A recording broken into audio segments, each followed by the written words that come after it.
Good morning, everyone. It's another wonderfully warm Saturday morning, and for those of us who love hockey, it just feels off. All right, so playing a little catch up today, hence the thumbnail. Yeah, it's been a crazy, crazy week. So I fell behind on some things and wanted to get y'all kind of uh, back up to where we're at.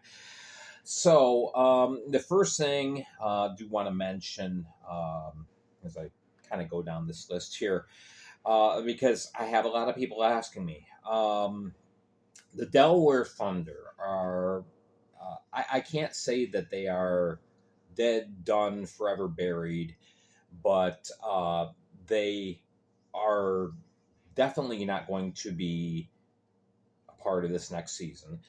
Um, I am very doubtful on the return of Delaware, hence the RIP. I mean, even though it's not officially done, the fact is, the team does not have any plans or resources or contracts or anything in order to build a new arena um, to get a team playing again.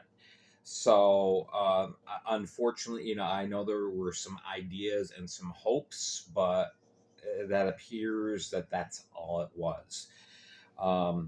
This is the second year now that the team will, however you want to list them, dormant, just inactive. A team's not going to come back in that kind of a scenario. So I can't see hockey coming back to Delaware, either now or in the future at this point. And I'm just being honest with that. So there's your clarification, perhaps. Okay, so there was some question for a little while, the last few weeks. One of the teams having a bit of an unstable situation, and there was temporarily some question as far as whether they would be participating this next year. I am pleased to say, I still don't want to name the team, but I am pleased to say that everything has stabilized and that, yeah, we're good to go. We're all set with 14 teams this next week. My goodness. That would be great if there was hockey next week. This next season coming up. So that everything was going on behind the scenes has been addressed and taken care of, and so no worries there. So that also frees up things to happen now. The schedule. However, there's still one person that's holding it up. The teams have the draft of the schedule matrix that the league has created and said, here, this is for you to review, and if you want to sign off on it, go ahead.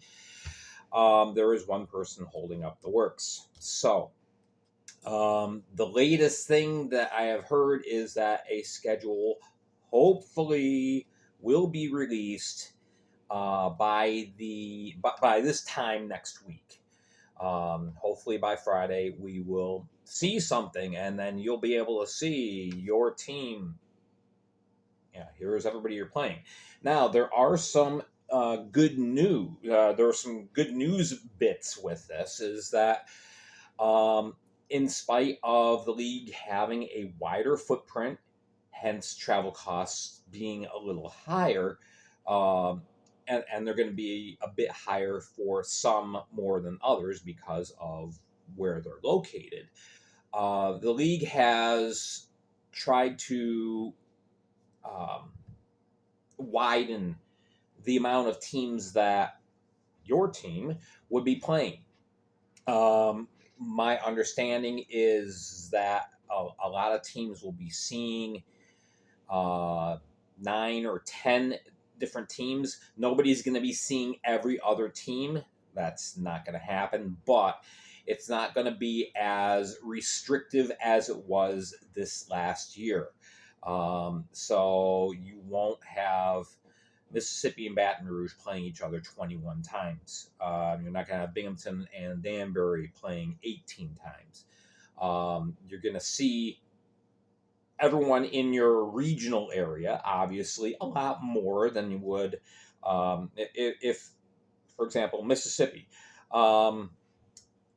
You're going to see some of the teams in the north, but not everyone. You know, you may not see Danbury, but yeah, you might see Motor City a lot more. You might see Danville or the Dashers a lot more. So that's a good thing.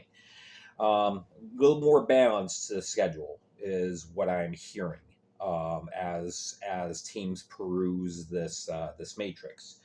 So I think everyone's going to be much happier with the schedule when it comes out than they were last year. Last year was just kind of an aberration. And again, it was difficult because of the circumstances in which the schedule had to be put out. You had questions with a 12th team, yes, no, and yes, no, yes, no, and then finally no. So then you have an odd number of teams, and things had to get kind of tweaked in a hurry. And we don't have that situation this year. So I think everybody's going to be relatively happy with it. All right. The next thing to come is, well, we're hoping, when's the draft? All right. Still no word on the draft. We don't know any details. We don't know a date. We don't know exactly how it's going to be done. Again, presumably you would have the 3 new teams, which would be the Dashers and the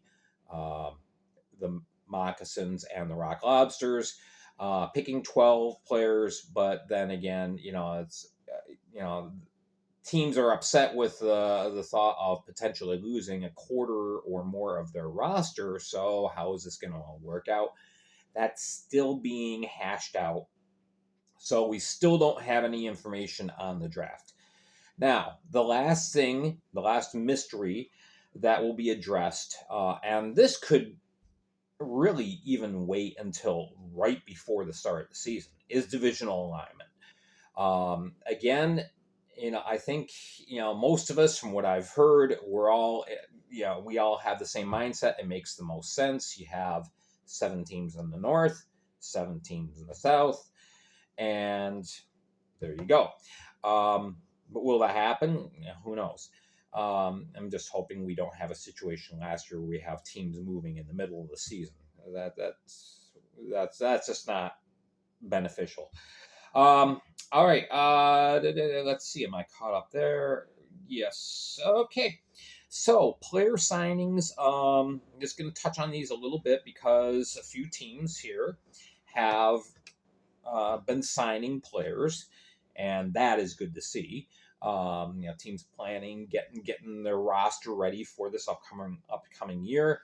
The conditions are a little bit different for the 3 new teams, and for the non-playoff teams from last year than they are with the 8 playoff teams because of rumors of how they want to do the draft and whatnot. But again, nothing settled on the draft. So, all right, Baton Rouge.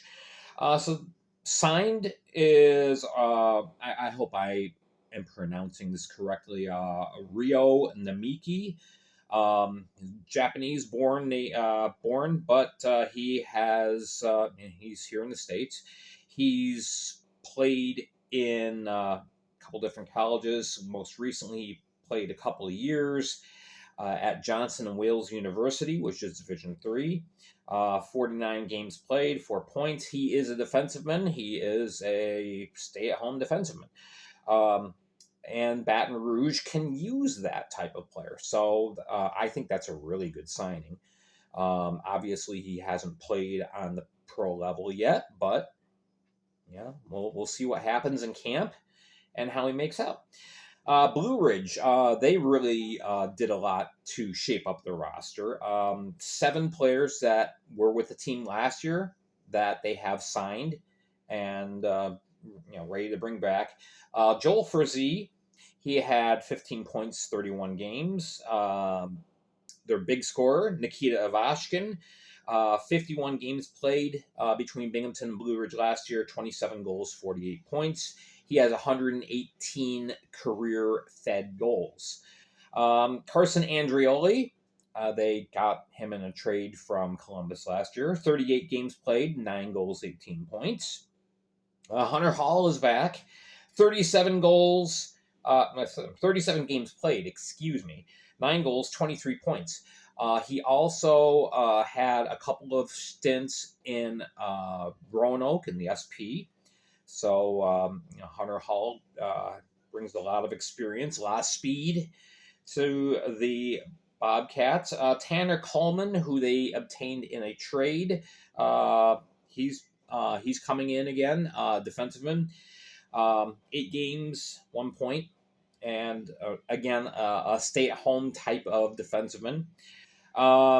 Matthew Ernst is back. He played 13 games, and it's a shame he couldn't play more. He battled some injuries at the end of last season, but the Bobcats were really, really impressed with what he did in his 13 games with the team.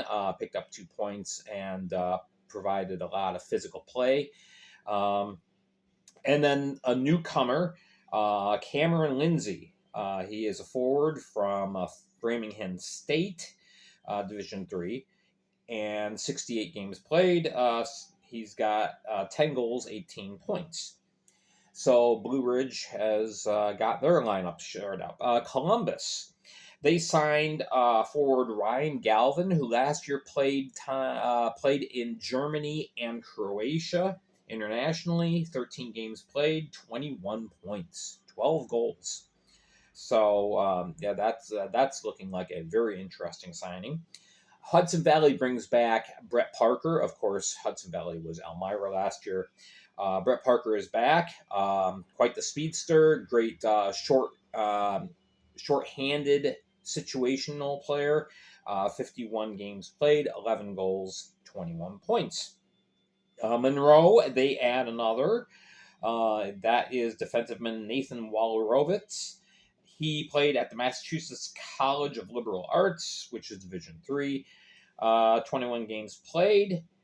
He also played 1 game in Elmira at the end of the year as a collegiate sign-on. So he brings some play and solid play to the defensive core for Monroe. And Watertown, they signed a couple players. They bring one back. It is Timothy Payne. Payne, big, hard-hitting, tough defenseman. Only was able to play 2 games, and he had just a litany of injury issues that just did not prevent him to come back. So, and that was a big thing missing from Watertown. It was very obvious that they needed him in the lineup to really help shore up the defensive end. He's back, so Watertown already looking to amp up their defense. Also, they signed forward Dylan Intentino, who has played a couple years at Arcadia University, trains with Michael Mercurio, so there's already a familiar player that he's playing with. So there's a lot of the signings. Of course, there's going to be a lot coming in now, so which is a good thing. We'd like to see that. Players gearing up for their summer roster. I believe the roster is 40, the limit that you can have in your roster for the summer. And then, of course, when you get to camp, you whittle things down. You find out who's going to fit into your team. There you go. And the last thing, of course, there was the press conference earlier this last week in which the Blue Ridge Bobcats announced the Apex Center is now the Hitachi Energy Center. So this brings a lot of corporate dollars in to help the team and the facility. So, yeah, this helps with getting those permanent seats in, 3,600 permanent seats for hockey coming in. over the course of the next 2 months. So the Apex Center is going to look like a much different place. And, see, I'm using the old name. It's going to look like a much different place. It's going to be much better views for the fans and for the YouTube camera. So that's a really good thing. And Hitachi signing a contract for 5 years for the naming rights, bringing in some corporate dollars, which every team needs. And nobody thinks about that, but you need it. So there we go. That gets us caught up for the week. We will have another video tomorrow. And so thank you so much for joining me. Make sure you're hitting like and subscribe down below. Make sure you're following me on Facebook. And I'm working on a new audio-only platform. Once we get to the beginning of this next season, something I'll be using during the week. All right. Thank you so much for watching. I'm Gary Ryan for the Fed League Flash. Have a wonderful weekend.